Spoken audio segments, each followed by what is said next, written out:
Hello friends, कैसे हैं आप लोग।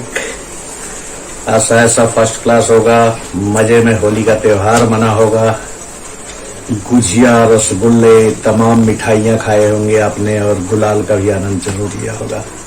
वैसे कल मैंने देखा चारों तरफ होली का इस बार अनोखा अद्भुत नजारा नजर आ रहा था। चारों ओर वही प्रेम भरी मस्ती थी जो काफी वर्षों पहले हम देखते थे। इस बार बहुत अच्छा लग रहा था, पता नहीं क्यों। और हमने भी काफी उल्लास के साथ मनाया, काफी रंग रोगन थे, छुड़ाने में साबुन घिस गए और आशा है आप लोग भी खूब खेले होंगे। चलिए, आज छुट्टी थी, मैंने सोचा ब्रेक क्यों दिया जाए, फिर शुरुआत कनेक्ट करते हैं अपने वर्चुअल फैब्रिक की दुनिया की ओर। तो अब से पहले हमने दोस्तों वर्चुअली इसलिए कहते हैं कि वर्चुअली हम सारी बातें करते हैं और समझाने की मैं कोशिश कर पाता हूं कि नए से नए लोग भी समझ पाए इस चीज को। और इस दौर में, इस प्रयास में मैंने शुरू करी थी फाइबर से पहुंचे धागे पे, धागे के बाद बुनाई पे पहुंचे, बुनाई के बाद हमने आरएफडी की प्रोसेसिंग समझी, आरएफडी के बाद हमने डाइंग की प्रोसेसिंग समझी, डाइंग के बाद हमने प्रिंटिंग की प्रोसेसिंग समझी। और अब आता है वो पायदान जिसके बाद ही प्रोडक्ट बेहतरीन होके फाइनल कस्टमर के हाथ में पहुंचता है। उसको कहते हैं फिनिशिंग प्रोसेस।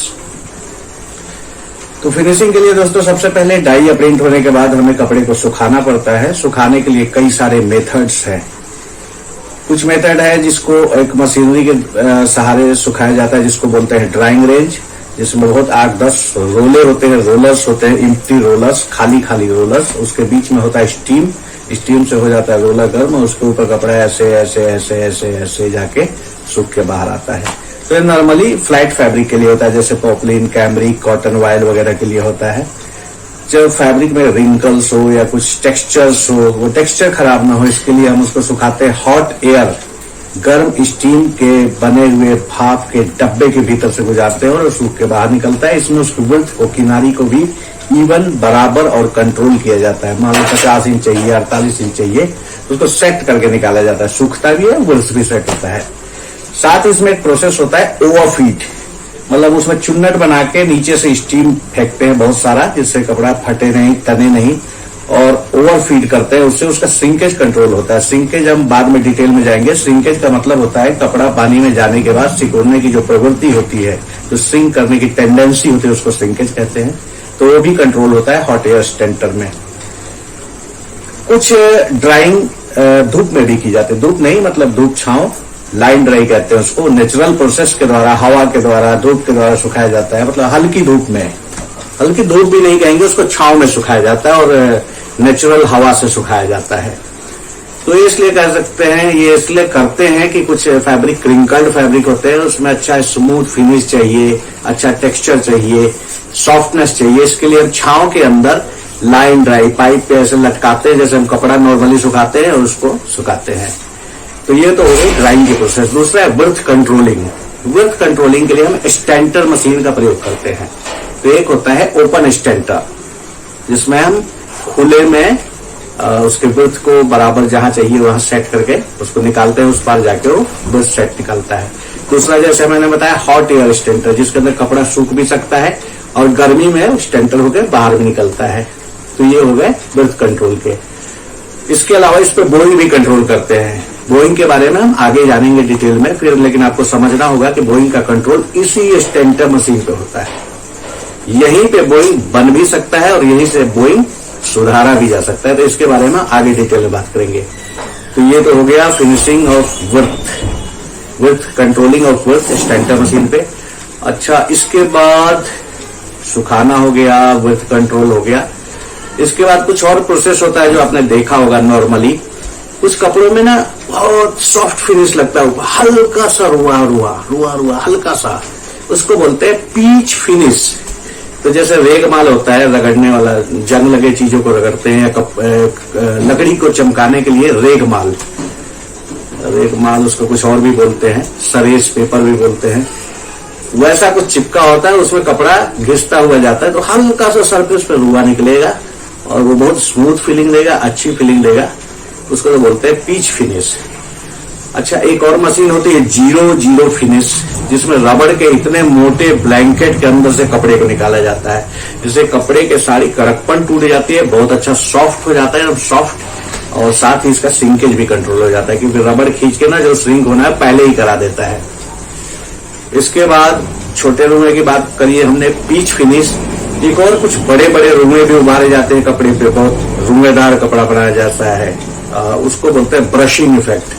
तो उसमें बारीक बारीक लोहे के कांटे होते हैं हुक जैसे, उसके सहारे कपड़े को ऐसे रेशे को खींच खींच के थोड़ा थोड़ा रेशा बाहर निकाल देते हैं, और वो बनता है ब्रशिंग इफेक्ट।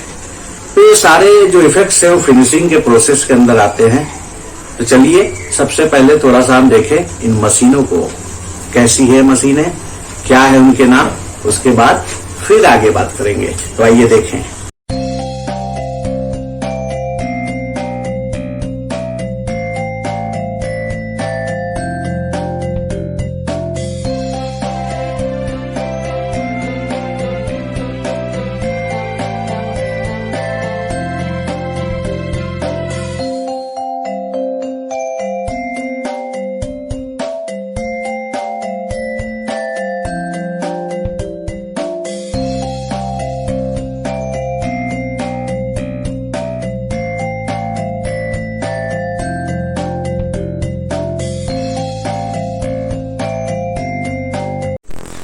तो देख लिया आपने, लगभग मशीनरी को देख के आप परिचित हो पाए होंगे और देख के समझ भी आया होगा कि इसका काम क्या है। पहले ही इंट्रोडक्शन मैंने करा दिया था इनके बारे में।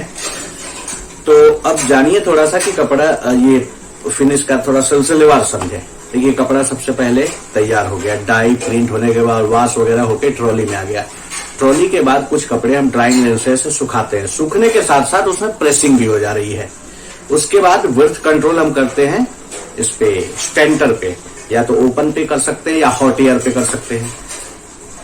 विड्थ कंट्रोल के दौरान हम ओवर फिट से श्रिंकेज भी कंट्रोल कर सकते हैं, और साथ ही स्टेंटर के मैंगल टब में हम इसको